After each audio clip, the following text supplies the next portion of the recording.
আউযু বিল্লাহি মিনাশ শাইতানির রাজিম। বিসমিল্লাহির রহমানির রহিম। বাংলাদেশ জামাত ইসলামী যশোর জেলা কর্তৃক আয়োজিত আজকের এই বিক্ষোভ সমাবেশের জামাত ইসলামীর জেলা এবং শহরের বিভিন্ন পর্যায়ের নেতৃবৃন্দ, শহীদি সংগঠন, মানুষ গড়ার সংগঠন, বাংলাদেশ ইসলামী ছাত্র শিবিরের নেতৃবৃন্দ, সম্মানিত সাংবাদিক ভাইরা, আইন শৃঙ্খলায় নিয়োজিত আমার প্রাণপ্রিয় ভাইরা, সংগ্রামী যশোরবাসী, আসসালামু আলাইকুম ওয়া রাহমাতুল্লাহ। আপনারা সবাই জানেন, বাংলাদেশ জামাত ইসলামী সহ 8টি সমমনা ইসলামী রাজনৈতিক দল বাংলাদেশের গণমানুষের যে দাবি, জাতীয় নির্বাচনের পূর্বে গণভোটের আয়োজন করে জুলাই যে গণবিপ্লব হয়েছিল সেই বিপ্লবের স্বীকৃতি এবং আগামী দিনে বাংলাদেশে যেন কোনো ফ্যাসিবাদের জন্ম আর না হয়, তার জন্যে সংবিধানের সংস্কার, এ ব্যাপারে বাংলাদেশের ঐক্যমত্য কমিশন দীর্ঘদিন বিভিন্ন রাজনৈতিক দলের সাথে যে সংলাপ করেছিল, সেই সংলাপে বাংলাদেশ জামাত ইসলামী সহ বিভিন্ন রাজনৈতিক দল ফ্যাসিবাদ বন্ধ করার জন্যে সংবিধানে প্রেসিডেন্ট প্রধানমন্ত্রীর ক্ষমতার ভারসাম্য আনার জন্যে জুলাই সনদ, যে জুলাই গণবিপ্লবে প্রায় বাংলাদেশের 2000 তরুণ জীবন দিয়েছিল, ফ্যাসিবাদী সরকারের নিপীড়ন নির্যাতনের মাধ্যমে 24-এর গণবিপ্লব যেটা হয়েছিল, সেই বিপ্লবের সাংবিধানিক স্বীকৃতির মাধ্যমে আগামী দিনের জাতীয় নির্বাচন হবে, এটাই ছিল 8 দলীয় জোটের বর্তমান সরকারের কাছে দাবি। কিন্তু আমরা কি দেখলাম? বর্তমান অন্তর্বর্তীকালীন সরকারের যে প্রধান ডক্টর ইউনূস, যার সারা বিশ্বব্যাপী খ্যাতি ছিল, সুনাম ছিল, বাংলাদেশের গণবিপ্লবের পরে এদেশের জনগণ যাকে অন্তর্বর্তীকালীন সরকারের প্রধান হিসেবে মেনে নিয়েছিলেন, তার উপদেষ্টা পরিষদের মধ্যে কয়েকজন কুচক্রী ডক্টর ইউনূসকে ভুল বুঝিয়ে আজকে জাতির যে আশা এবং আকাঙ্ক্ষা সেটা পূরণ করার ক্ষেত্রে ষড়যন্ত্রে লিপ্ত হয়েছে। আমরা আজকে বলতে চাই, ডক্টর ইউনূস সাহেবকে আমরা বলতে চাই, আপনাকেও ইতিহাস থেকে শিক্ষা নিতে হবে।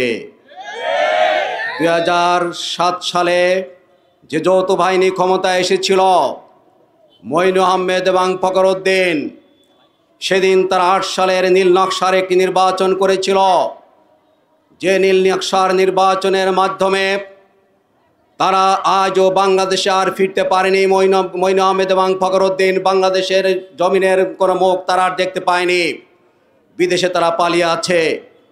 যারা তাদেরকে ক্ষমতায় আনা হয়েছিল, বাংলাদেশকে তারা দীর্ঘ 15.5 বছর অন্ধকারের মধ্যে নিক্ষেপ করেছিল।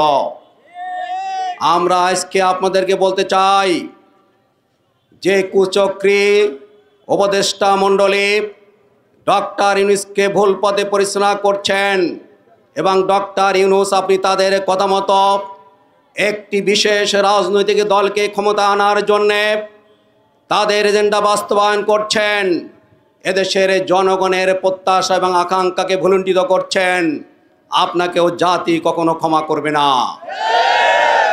আমরা আজকে বলতে চাই সহজ ভাষায়, জনগণের আশা আকাঙ্ক্ষা জাতীয় নির্বাচনের আগে আপনি সংবিধানে যেগুলো সংস্কার করছেন, আপনি জুলাই সনদকে সংবিধানের অন্তর্ভুক্ত করছেন, এটা একটি গণভোটের মাধ্যমে পাশ করিয়ে জাতির সামনে স্পষ্ট করতে হবে যে আমি কি কি বিষয় সংস্কার করলাম, জুলাই সনদকে কীভাবে সংবিধান অন্তর্ভুক্ত করলাম।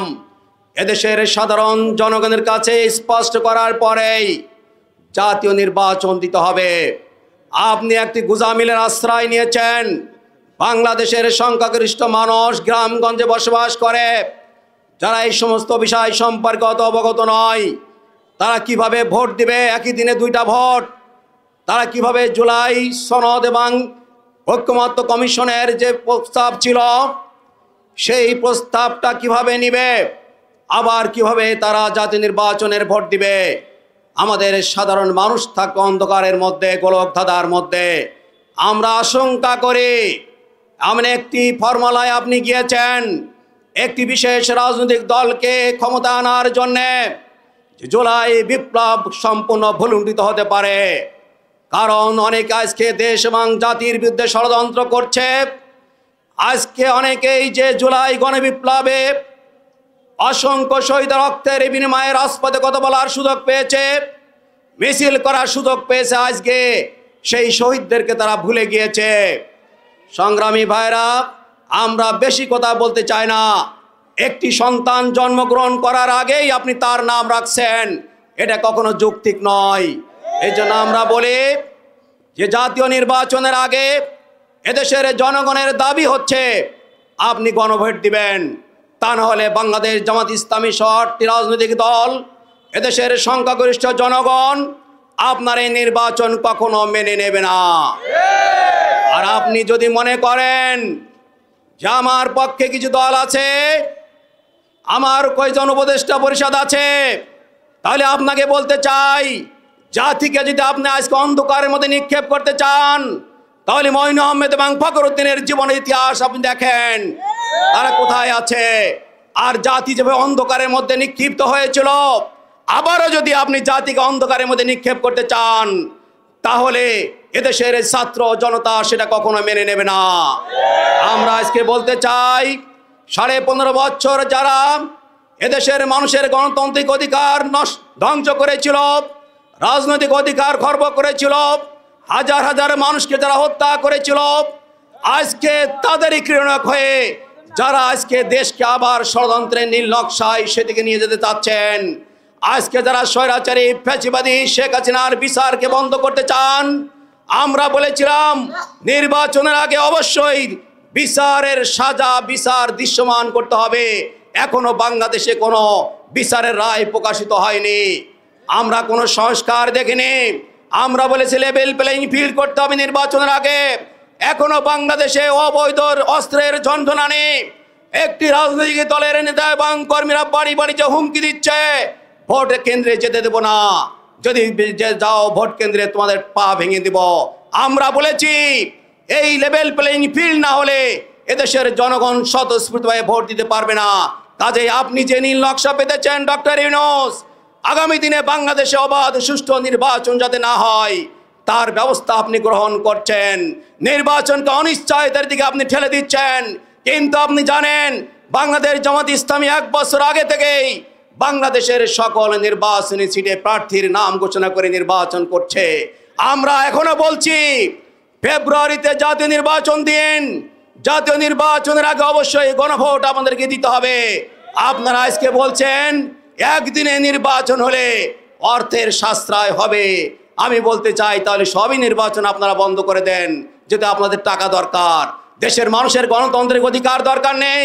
এদেশের মানুষ 2000 মানুষ রক্ত দিয়েছে, 40,000 মানুষ আহত হয়েছে, তারা শুধু দিয়েছে বাংলাদেশের মানুষের গণতান্ত্রিক অধিকার প্রতিষ্ঠার জন্যে, মানুষের বাক স্বাধীনতা ফিরে দেওয়ার জন্যে, একটি ইনসাফ ভিত্তিক রাষ্ট্র প্রতিষ্ঠার জন্যে, মানুষের মৌলিক অধিকার প্রতিষ্ঠার জন্যে। আপনি মানুষের মৌলিক অধিকার, বাক স্বাধীনতা, গণতন্ত্র নিয়ে আজকে সিলিমিলি করছেন। বাংলাদেশের কোটি কোটি মানুষ ডক্টর ইউনূসকে বলতে চাই, আপনার এই খেলা কখনো মেনে নেবে না। আমরা রাজপথে নেমেছি, আমাদের দাবি আদায় করে ছাড়বো ইনশাআল্লাহ। আমাদের আন্দোলন চলছে এবং চলবে, দাবি আদায় না হওয়া পর্যন্ত আমরা রাজপথ ছাড়বো না ইনশাআল্লাহ।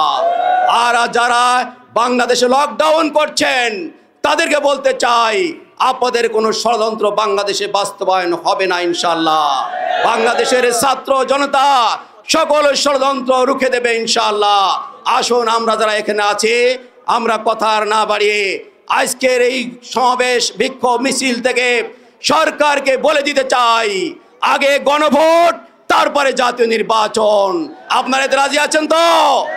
আগে গণভোট।